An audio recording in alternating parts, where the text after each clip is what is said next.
ఆ ఫెన్సింగ్లో మనం ఎలాంటి మెటీరియల్ వినియోగించుకుంటూ ఫెన్సింగ్ చేసుకోవాలి అనే విషయాలు తెలుసుకుంటున్నాం. దానిలో ఫస్ట్లీ మనం అనుకున్నాము ఇంతకుముందు సిమెంట్ కడీలు వాటిని యూజ్ చేసుకుంటూ, అంటే సిమెంట్ పోస్ట్స్ యూజ్ చేసుకుంటూ వాటికి GI wire, barbed wire fencing provide చేసుకోవటం అనేది ఒక పద్ధతి. అలాగే చైన్ లింక్ ఫెన్సింగ్ ప్రొవైడ్ చేసుకోవటం అనేది ఇంకొక పద్ధతి. అలాగే పర్మనెంట్ కాంపౌండ్ వాల్ కట్టడం అనేది ఇంకొక పద్ధతి. అయితే ఈ పర్మనెంట్ వాల్ కన్స్ట్రక్షన్ లో మనం బేస్డ్ ఆన్ సాయిల్ కండిషన్స్ ఆ బౌండరీ వాల్ కి సంబంధించినటువంటి ఫౌండేషన్ ని ఎలా నిర్ధారణ చేసుకోవాలి అనే విషయాన్ని ఒకసారి గమనిద్దాం.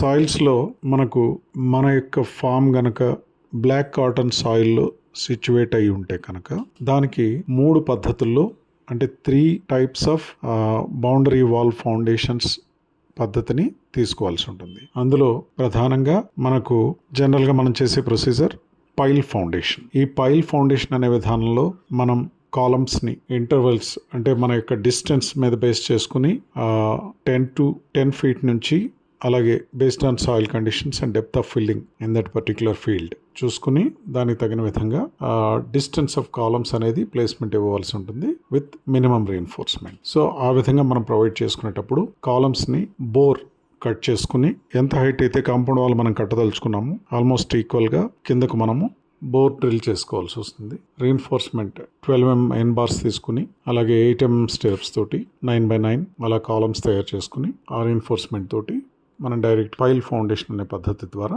మనం వేసుకుంటాము. ఆ పైల్ ఫౌండేషన్ వేసినప్పుడు ప్లింత్ బీమ్ లెవెల్ డిసైడ్ చేసుకుని with reference to the road in front of our farm land, ఆ రోడ్ లెవెల్ రిఫరెన్స్ గా తీసుకుంటాం. ఆ రోడ్ లెవెల్ ని బట్టి మన యొక్క ప్లింత్ బీమ్ హైట్ ని నిర్ధారించుకుని ఆ ప్రకారంగా ప్లింత్ బీమ్ బాటమ్ లెవెల్ వరకు మనం ఆ కాలమ్స్ ని రేజ్ చేసుకుని, ఆ తర్వాత మనకు గనక డెప్త్ ఆఫ్ ఫిల్లింగ్ ఎక్కువ వస్తున్నట్లయితే గనక మనం ఆ సాయిల్లో రీటైనింగ్ వాల్ ఆర్ఆర్ మేసనరీ కూడా చేయవలసిన అవసరం ఉంటుంది. ఈ ఆర్ఆర్ మేసనరీ వర్క్ చేసేటప్పుడు కూడా ఇక్కడ కూడా based on soil filling conditions with reference to road level తీసుకునేటప్పుడు సమ్ ఆఫ్ ది ప్లేసెస్లో ఏమవుతుందంటే రోడ్ లెవెల్ కన్నా కూడా మన యొక్క ఒరిజినల్ గ్రౌండ్ లెవెల్ అనేది కిందకు ఉండే అవకాశం ఉంటుంది.